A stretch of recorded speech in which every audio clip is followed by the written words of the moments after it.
আসরে, কোনো আসরে গল্প নয়,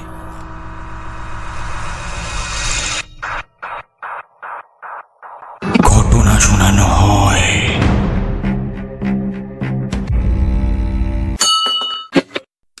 আশা করি সবাই সুস্থ আছেন, সবাই ভালো আছেন। বহুদূরের আবারও একটি নতুন এপিসোডে আপনাদের সবাইকে ওয়েলকাম জানাচ্ছি। আমি অনির্বাণ রয়েছি আপনাদের সঙ্গে, এবং আজকে আমার সঙ্গে রয়েছে আবারও একটি সত্যি ভৌতিক ঘটনা। আর আজকের ঘটনাটা যিনি পাঠিয়েছেন উনি এর আগেও আমাদেরকে তিনটে সত্যি ভৌতিক ঘটনা পাঠিয়েছেন, এবং আমি সেই ঘটনাগুলোকে আপনাদের সামনে পড়ে শুনেছি। তো আজকে ঘটনা পাঠিয়েছে সোনালী পণ্ডা, এবং আপনারা যদি চান সোনালীদির ঘটনাগুলো শুনতে তাহলে আপনারা কমেন্ট করুন। আমি সোনালীদির আলাদা করে একটা প্লেলিস্ট খুলে দেবো আমার চ্যানেলে, যেখানে যেই প্লেলিস্টে শুধুমাত্র সোনালীদির যেই ঘটনাগুলো আমি শুনেছি সেই এপিসোডগুলো ওই প্লেলিস্টে থাকবে। আপনারা সোজাসুজি গিয়ে প্লেলিস্ট থেকে সোনালীদির প্রত্যেক কটা ঘটনা আপনারা চাইলেই শুনতে পাবেন। তো আজকে বেশি কথা বলবো না, সোজাসুজি ঘটনায় ফিরে যাব। তার আগে ঘটনার সম্বন্ধে একটু সংক্ষেপে আমি বলে দিই। বন্ধু, ছোটবেলায় আমাদের সবারই বন্ধু থাকে, আমাদের স্কুলে পাড়ায় অনেক বন্ধু থাকে। ছোটবেলার এই বন্ধুত্বটা কিন্তু খুব নিঃস্বার্থ হয়, এতটাই নিঃস্বার্থ হয় আমরা চাইলেও সেই ছোটবেলার বন্ধুদেরকে হয়তো ভুলতে পারি না, অথবা তারাও হয়তো আমাদেরকে ভুলতে পারে না। আজকে তেমনই একটি ঘটনা শুনবো যেখানে হয়তো বন্ধুত্বের সম্পর্কটা পুরোপুরি ভৌতিক। তো চলো, তোমাদের আর বেশি সময় নষ্ট করব না, সোজাসুজি ফিরে যাব সোনালীদির পাঠানো ঘটনার দিকে। সোনালীদি ঘটনাটা আমাকে হোয়াটসঅ্যাপ করেছেন, এবং হোয়াটসঅ্যাপে উনি যেমনভাবে আমাকে বলেছেন আমি তেমনভাবেই ঘটনাটা শুরু করছি। নমস্কার, আমার নাম সোনালী পণ্ডা, পূর্ব মেদিনীপুর জেলা থেকে। আবার চলে এলাম একটা সত্যি ভূতের ঘটনা নিয়ে, এবং এটা এই নিয়ে তোমাকে পাঠানো 4 নম্বর ঘটনা আমার। এর আগে 3টি ঘটনা অত্যন্ত সুন্দর করে পড়ে শোনানোর জন্য অসংখ্য ধন্যবাদ। ধন্যবাদটা অ্যাকচুয়ালি আমার তোমাদেরকে বলা উচিত, কারণ তোমরা বা আপনারা ঘটনা পাঠাচ্ছেন বলেই আমি এই চ্যানেলে ঘটনা পড়ে শোনাতে পারছি। তো ধন্যবাদটা আমার মনে হয় আমার তোমাদেরকে বলা উচিত। যাই হোক, এরপর যিনি ঘটনা পাঠিয়েছেন বা যে ঘটনা পাঠিয়েছে উনি লিখছে, আজকের ঘটনাটি আমার হাজব্যান্ডের কাছ থেকে শোনা। তো আমার হাজব্যান্ড আমাকে যেমনভাবে বলেছিল আমি তেমনভাবেই বলার চেষ্টা করছি। আমার হাজব্যান্ডের নাম স্বরূপ। ঘটনাটি ঘটেছিল যখন ও ক্লাস 4-এ পড়তো। ঘটনা প্রসঙ্গে জানিয়ে দিই, সেই সময় আমার হাজব্যান্ডের এক বন্ধু ছিল যার নাম বাবু। আমার হাজব্যান্ড আর বাবু দুজনে বেস্ট ফ্রেন্ড ছিল। বেস্ট ফ্রেন্ড বললেও কম হবে, বলতে পারো যেন একই আত্মায় 2 প্রাণ। হাজব্যান্ডের বাড়ি থেকে বাবুর বাড়িটাও ছিল বেশ কাছে, ওই 2 কি 3 মিনিটের হাঁটা রাস্তা। তো এরা যখন ক্লাস 4-এ পড়তো সেই সময় বাবু জলে ডুবে মারা যায়, এবং বাবুদের বাড়ির পাশের যেই শ্মশানটি ছিল সেখানেই বাবুর মৃতদেহ সৎকার করা হয়।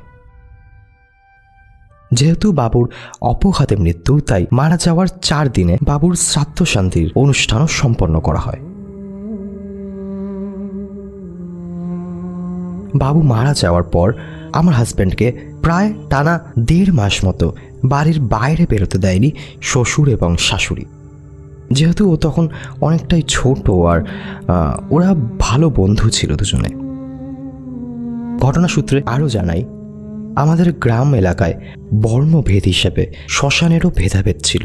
মানে এক এক জাতের জন্য এক একটা আলাদা আলাদা শ্মশান। যেমন ধরো, আমরা ব্রাহ্মণ, আমাদের জন্য একটা আলাদা শ্মশান, আর যারা চাষিদের জন্য একটা আলাদা শ্মশান। যারা চাষি তারা মারা যাওয়ার পর তাদের মৃতদেহ ওই নির্দিষ্ট চাষিদের শ্মশানেই সৎকার করা হবে। এরকম বিভিন্ন জাতের জন্য বিভিন্ন শ্মশান আছে, এমনকি অনেকেরও নিজেদের শ্মশান রয়েছে, মানে পারিবারিক শ্মশান। সেখানে শুধু তার পরিবার জ্ঞাতি গোষ্ঠীর লোকজনদেরই দেহ সৎকার করা হয়।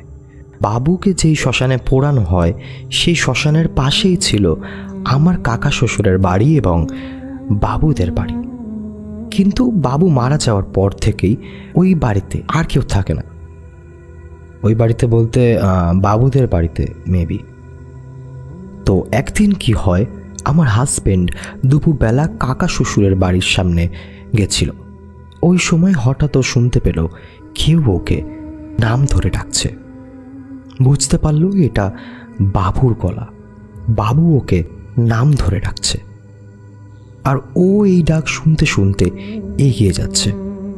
এগিয়ে যেতে যেতে ও গিয়ে দাঁড়ায় বাবুদের ওই বাড়িটার সামনে।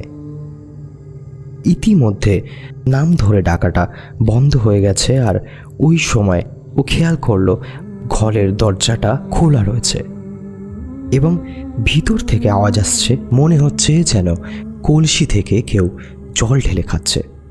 আর তখনই আমার হাজবেন্ড শুনতে পায় বাবু ওকে ডেকে বলছে, শোনা, ভেতরে আয়, জল খাবো, দুজন মিলে জল খাবো। তখনও আমার হাজব্যান্ডের মাথায় নেই যে বাবু তো মারা গেছে। ও ভেতর যায় এবং গিয়ে দেখে ভেতরে কেউ নেই। কিন্তু অদ্ভুত বিষয়, ও দেখে একটা মাটির কলসি আর তাতে জল লেগে রয়েছে। দেখে মনে হবে সদ্য ওই কলসি থেকে জল বের করে খাওয়া হয়েছে। ও মনে করে বাবু হয়তো ওর সঙ্গে মজা করছে। আর এই করতে করতে প্রায় বেশ খানিকক্ষণ পর এক ঝটকায় ওর সম্বিত ফিরতেই মনে পড়ে বাবু তো মারা গেছে। ইতিমধ্যেই ও ঘামাতে শুরু করে, কিন্তু এই অবস্থা থেকে নিজেকে মুক্ত করবে কিভাবে সেই উপায় নেই। ওর পা দুটো ভারী হয়ে গেছিল। যেই জায়গায় ও দাঁড়িয়েছিল সেই জায়গা থেকে ও একটুও নড়তে পারছিল না। ও মন থেকে চাইছিল ওই ঘর থেকে বেরিয়ে আসতে, কিন্তু ওর পা যেন আটকে গেছিল।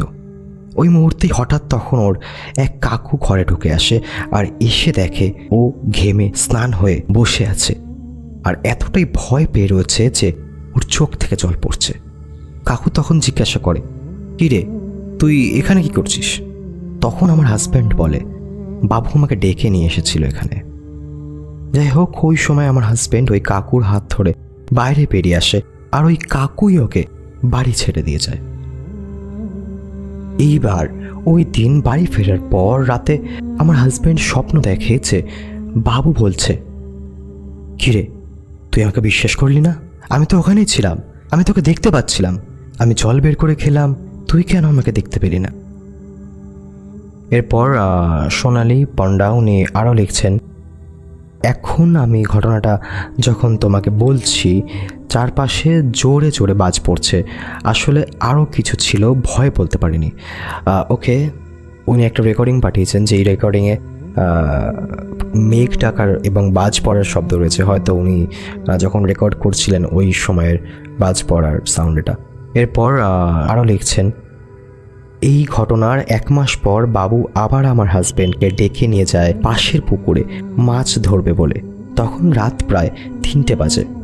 পরে এক বয়স্ক দাদা আসতো বাড়িতে। তখন উনি ঝাড়ফুঁক ও কিছু টুকটাক চর্চা করতেন। উনি জানান যে বাবু আমার হাজব্যান্ডকে খুব ভালোবাসত, তাই বাবু চায় সোনা মানে আমার হাজব্যান্ডকে ওর সাথে নিয়ে যেতে।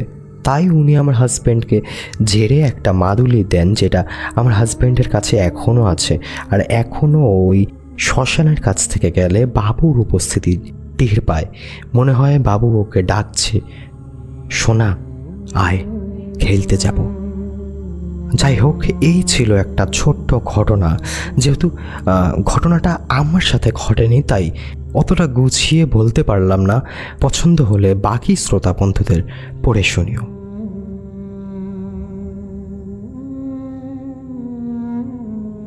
এই পারিবারিক শ্মশান বা পারিবারিক কব্বরস্থান, আমি জানি এটা অনেক জায়গায় এখনো এরকম হয়, কিন্তু এই কিন্তু এই জাতভেদের শ্মশান এটা হয় এখনো, এটা আমি জানতাম না।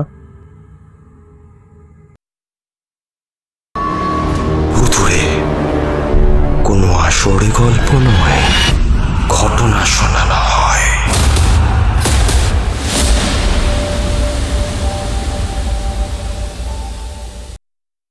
তো তো এই ছিল আজকের ঘটনা, এবং অন্য কিছু বলার আগে আমি একটা কথা বলে নিতে চাই।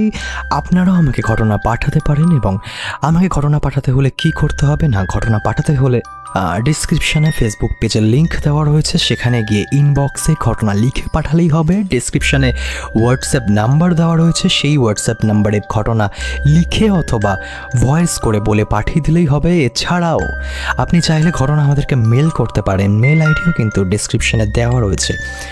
তো কেমন লাগলো তোমাদের সোনালিদির আজকের ঘটনাটা যদি ভালো লেগে থাকে তাহলে অবশ্যই শেয়ার করো নিজেদের বন্ধুদের সঙ্গে, নিজেদের ফ্যামিলির সঙ্গে, আর কমেন্ট করে অবশ্যই জানাও। যদি ঘটনা ভালো লেগে থাকে তাহলে কমেন্ট করে জানাও, ঘটনা খারাপ লাগলো কমেন্ট করে জানাও। আর ভূতুরা কিন্তু কোনো রকমের ভূত প্রেত জিন পরি পিশাচ এসবকে প্রমোট করে না। ভূতুরের মূল উদ্দেশ্য শুধুমাত্র বিভিন্ন মানুষের জীবনে ঘটে যাওয়া বিভিন্ন ধরনের ভৌতিক ঘটনাগুলোকে সবাইকে পড়ে শোনানো। সো ভূতুরের এপিসোডগুলোকে আপাতত অ্যাজ আ এন্টারটেনমেন্ট পারপাস হিসেবে নেওয়াই কিন্তু বুদ্ধিমানের কাজ হবে বলে আমার মনে হয়। সো আজ এই অবধি, দেখা হচ্ছে খুব তাড়াতাড়ি নেক্সট ভিডিওতে।